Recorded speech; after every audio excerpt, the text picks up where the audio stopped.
তো আজকে আমি মল্ডেড ক্লে দিয়ে একটা কানের বানিয়েছি। কানেরটা কিভাবে বানিয়েছি সেটা তোমাদের সঙ্গে শেয়ার করে নিচ্ছি। তো আগে থেকে কিছু ছোট ছোট ফ্লাওয়ার আমি এখানে বানিয়ে নিয়েছিলাম। তো এখন একটা ছোট্ট ফ্লাওয়ার কিভাবে বানাচ্ছি সেটা তোমরা দেখে নাও। তো ছোট ছোট ফ্লাওয়ার গুলো তৈরি করে নেওয়ার পরে আমি না অনেকদিন আগে একটা কানের পরতাম, যেটা ভেঙে যাওয়ার কারণে আমার আর সেভাবে পরে ওঠা হয়নি। তাই ভাবলাম সেই কানেরটার উপরে ক্লে দিয়ে কিছু একটা করা যাক। তো সেই ছোট্ট ছোট্ট ফ্লাওয়ার গুলোকে আমি সুন্দর করে কালার করে নিচ্ছি। এখানে আমি কালার করার জন্য অরেঞ্জ আর হোয়াইট কালারটাই ইউজ করেছি এবং সেই কানেরটার ওপরে আমি ক্লে দিয়ে ভালো করে কভার করে নিয়েছি এবং সেই ছোট্ট ছোট্ট ফ্লাওয়ার গুলোকে সুন্দরভাবে ধীরে ধীরে বসিয়ে নিচ্ছি। বসিয়ে নেওয়ার পরে সেই ফ্লাওয়ার গুলোর ওপরে আমি আরেকটু কালার অ্যাপ্লাই করে দিয়েছি।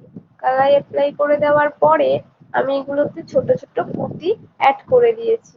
অ্যাড করে দেওয়ার পর আমার কানের ফাইনাল লুকটা দেখে নাও। তোমাদের যদি ভালো লাগে তো লাইক, কমেন্ট এন্ড শেয়ার করে দেবেন।